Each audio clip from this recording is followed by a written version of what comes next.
നമുക്കൊരു കാര്യം ചെയ്താലോ, നമുക്ക് പത്രങ്ങളിലേക്ക് ഒന്ന് പോയാലോ. നമ്മുടെ റഹീസ് പത്രം എടുത്തിട്ടുണ്ട്, ദേശാഭിമാനിയും തുടങ്ങാം. ദേശാഭിമാനിയുടെ ഒരു പീസ് താഴെ പോയി. ഒന്നാം പേജ് ഇത് തന്നെ.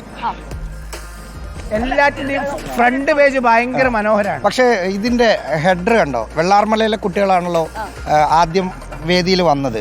വെള്ളാർമല ഇറങ്ങിയ ഒരു ഈണം, ഗംഭീര ഹെഡിങ്. CM വെള്ളാർമലയിലെ കുട്ടികളെ ശിവൻകുട്ടി മിസ്റ്റർ കുഞ്ഞുങ്ങൾ നൃത്തം ചെയ്തപ്പോഴേക്കും ആ കുഞ്ഞുങ്ങളൊന്ന് കരഞ്ഞു പോയത്. ആദിലെവിടെ?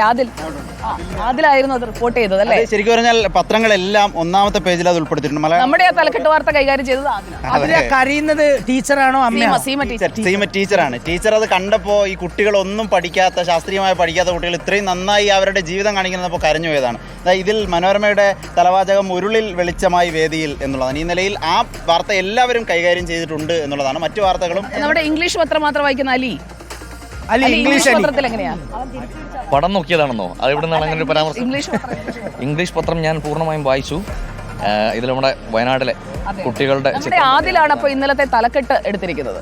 അതെ, Wayanad girls resilience on show at school arts feet എന്ന് പറഞ്ഞ ആ ഒരു ഫോട്ടോ ആണ് വയനാട്ടിലെ കുട്ടികളുടെ ആ ഒരു, അതായത് ഉരുള് പൊട്ടുന്ന ആ ശബ്ദം കേൾപ്പിക്കുമ്പോഴുള്ള ആ ഒരു ചിത്രമാണ് കൊടുത്തിരിക്കുന്നത്. ആ ഒരു ചിത്രീകരണം വലിയ വേദനകൾ മറികടന്നുകൊണ്ടുള്ള നമ്മുടെ സന്തോഷത്തിന്റെ കലോത്സവത്തിൽ ആ ചിത്രം തന്നെയാണ്. കലോത്സവം എന്ന് പറഞ്ഞു കഴിഞ്ഞാൽ അതിജീവനത്തിന്റെ ഒരു സന്ദേശം കൂടി തരുമ്പോഴാണ് അത് പൂർണ്ണമാകുന്നത്. ദിലീപ് ദേവസ്യ വായിച്ചു പഠിക്കാം. ഞാൻ നോക്കിയതേ നമ്മുടെ കൊല്ലത്ത് നടന്ന കൊലപാതകം 17 വർഷങ്ങൾക്ക് പത്രം ശരിക്കും ഇങ്ങനെ പഠിക്കരുത്. പത്രത്തോടൊക്കെ ഒരു റെസ്പെക്ട് കാണിക്കണം. മൂന്ന് പത്രവും 2 കയ്യും ഉള്ളത്. അത് നേരെ ഞാൻ പിടിച്ചു. ഓക്കെ. അപ്പോൾ ഈ കൊല്ലത്ത് നടന്ന കൊലപാതകം, അത് 18 വർഷങ്ങൾക്ക് മുമ്പ് ഒരു അമ്മയെയും ഇരട്ടക്കുട്ടികൾ, അത് 17 ദിവസം പ്രായമായ ഇരട്ടക്കുട്ടികളെയും കൊലപ്പെടുത്തി ഒളിവിൽ പോയ പ്രതികളെ CBI ചെന്നൈയിൽ വെച്ച് പിടികൂടുകയും അവരെ കൊല്ലത്ത് ഇന്ന് കൊച്ചിയിൽ കൊണ്ടുവന്നിട്ടുണ്ട്. ഈ കൊല്ലത്തേക്ക് അവരെ തെളിവെടുപ്പിന് വേണ്ടി കൊണ്ടുവരും. 17 ദിവസം പ്രായമുള്ള ഇരട്ട പെൺകുട്ടികളെയാണ് അന്ന് കത്തികൊണ്ട് അറുത്ത് കൊന്നത്. അപ്പോൾ അവരെന്തായാലും പിടിയിൽ. 2 പേരും ആർമി ഉദ്യോഗസ്ഥരായിരുന്നു. ദിലീപ് ഇന്ന് കൊല്ലത്തുണ്ടെങ്കിൽ അവിടെ റിപ്പോർട്ട് ചെയ്യേണ്ടതാണ്. പക്ഷേ ദിലീപ് ഇല്ലെങ്കിൽ നമുക്ക് ആ വാർത്ത മുടങ്ങില്ല. തീർച്ചയായും അതിനുള്ള സംവിധാനം നമ്മൾ ഏർപ്പാടാക്കിയിട്ടില്ലേ പ്രസാദ്? ഉറപ്പായിട്ടും സംവിധാനം അവിടെയുണ്ട്. വാർത്ത വരും. ഓക്കെ, ഇതിൽ കലോത്സവം എങ്ങനെയാണ്? കലോത്സവം മാതൃഭൂമിയുടെ തലക്കെട്ട് എന്താണ്? കലോത്സവം മാതൃഭൂമിയുടെ തലക്കെട്ട് അത് വേറെ പേജിലാണ്. മാതൃഭൂമിക്ക് വേറെ പേജ്, കലയൊഴുകി MT കാലത്ത്. ഓക്കെ, അപ്പോൾ നമുക്ക് മാധ്യമത്തിലേക്ക് ഒന്ന് പോകാം. മാധ്യമത്തിലും ഫ്രണ്ട് പേജ് വാർത്ത മറ്റൊന്നാണ്, ഉൾപേജിലാണ്, പ്രാദേശികത്തിലാണ് കലോത്സവം. അതെ, അത് ഇന്നലെ നമ്മൾ കണ്ടൊരു കാഴ്ച. മഴ പെയ്തല്ലോ ഇന്നലെ. ഈ ഗ്രൂപ്പ് ഡാൻസ്, സംഘനൃത്തം എന്ന് പറയുന്നത് വളരെ കളർഫുൾ ആയിട്ടുള്ള ഒരു കാഴ്ചയാണല്ലോ നമുക്ക് നൽകുന്നത്. പക്ഷേ ഇതിൽ ബ്ലാക്ക് ആൻഡ് വൈറ്റ് ആയിട്ട് കുട്ടികൾ മഴ ആസ്വദിക്കുന്ന, സംഘനൃത്തം കഴിഞ്ഞിറങ്ങിയ കുട്ടികൾ മഴ ആസ്വദിക്കുന്ന ഒരു ചിത്രം കൊടുത്തിട്ടുണ്ട്. നല്ല രസമുണ്ട് അത് കാണാൻ. ഇന്നലെ ഒരു 10:45 കൂടിയാണ് മഴ പെയ്തത്. അപ്പോൾ ആ മഴയൊക്കെ പൂർണ്ണമായിട്ടും ആസ്വദിച്ചാണ് ഞാനും തിരിച്ച് ഉറങ്ങാൻ വേണ്ടി പോയത്. കലോത്സവത്തിന്റെ വാർത്തയുണ്ട്. അതിനൊപ്പം തന്നെ വളരെ പ്രധാനപ്പെട്ട ഒരു വാർത്ത മലയാള മനോരമയിലുണ്ട്. അതായത് ഗോപാലകൃഷ്ണൻ ഈ വാട്സ്ആപ്പ് ഗ്രൂപ്പ് ഉണ്ടാക്കി. അതെ, N പ്രശാന്ത്, അതിലെ ഗോപാലകൃഷ്ണൻ, മല്ലു ഹിന്ദു വാട്സ്ആപ്പ്. ആ ഗോപാലകൃഷ്ണന് തിരിച്ചു വരാനുള്ള വഴിയൊരുങ്ങുന്നതിനുള്ള സൂചന, അത് അഭ്യൂഹം ശക്തമാണ്. പിന്നെ ലോബിയിൽ ആർക്കാണ് ശക്തി എന്ന് മനസ്സിലായി. ജയതിലകിനെ തൊടാൻ പറ്റില്ല. അത് മനസ്സിലായി. അതുകൂടി സംഭവിക്കാൻ പോകുന്നത് ഫേസ്ബുക്ക് പോസ്റ്റ് ഇട്ട പ്രശാന്ത് പുറത്തു നിൽക്കുകയും മല്ലു വാട്സ്ആപ്പ് ഗ്രൂപ്പ് ഉണ്ടാക്കിയ പ്രശാന്തിന് നിയമം അറിയാം. പക്ഷേ അപ്പോഴും പ്രശ്നം കൃത്യമായ വിശദീകരണം ഗോപാലകൃഷ്ണൻ നൽകി.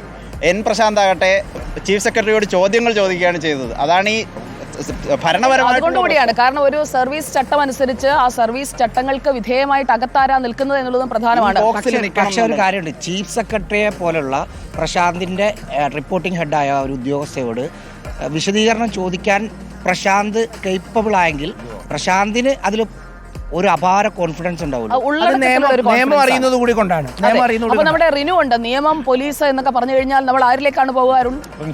റിനു ചേട്ടൻ, പറ ചേട്ടാ, എന്താ ഇവിടെ ഇങ്ങനെ നിൽക്കുന്നത്? അല്ല, ഞാൻ പറഞ്ഞ ഇവരെല്ലാം ഈ കലോത്സവ വേദിയിൽ എത്തിച്ച് ഓരോ മത്സരങ്ങളിൽ പങ്കെടുപ്പിച്ചിട്ട് ആ ഒരു പണിഷ്മെന്റ് കൊടുത്തിട്ട് പിന്നെ കാര്യം എന്തായാലും പക്ഷേ N പ്രശാന്തിനെ കുറെ ഐറ്റം ഒക്കെ അറിയാം. തീർച്ചയായിട്ടും പുള്ളി മിടുക്കനല്ലേ, അതുകൊണ്ട് വേദിയിൽ എത്തിച്ച് ഒപ്പനയിലൊക്കെ പങ്കെടുപ്പിക്കണം. അങ്ങനെ അത് ഇച്ചിരി കടുപ്പമായി പോയി. അപ്പൊ പ്രിയപ്പെട്ട പ്രേക്ഷകരെ, ഞങ്ങൾ മാത്രമാണോ ചുവന്ന് ഇങ്ങനെ നിൽക്കുന്നത് ഒരു സംശയം തോന്നും. അങ്ങനെയല്ല, നമ്മുടെ ടീം മൊത്തം ഇന്ന് നമ്മുടെ ഒരു ടീം ഡ്രസ്സിലേക്ക് നമ്മൾ കടന്നിരിക്കുകയാണ്. അതിലേക്കൊക്കെ പോയിരിക്കുകയാണ്. ഫെബിൻ ഇന്നലെ നമ്മുടെ ബെഞ്ചത്ത് താരമായി അല്ലേ?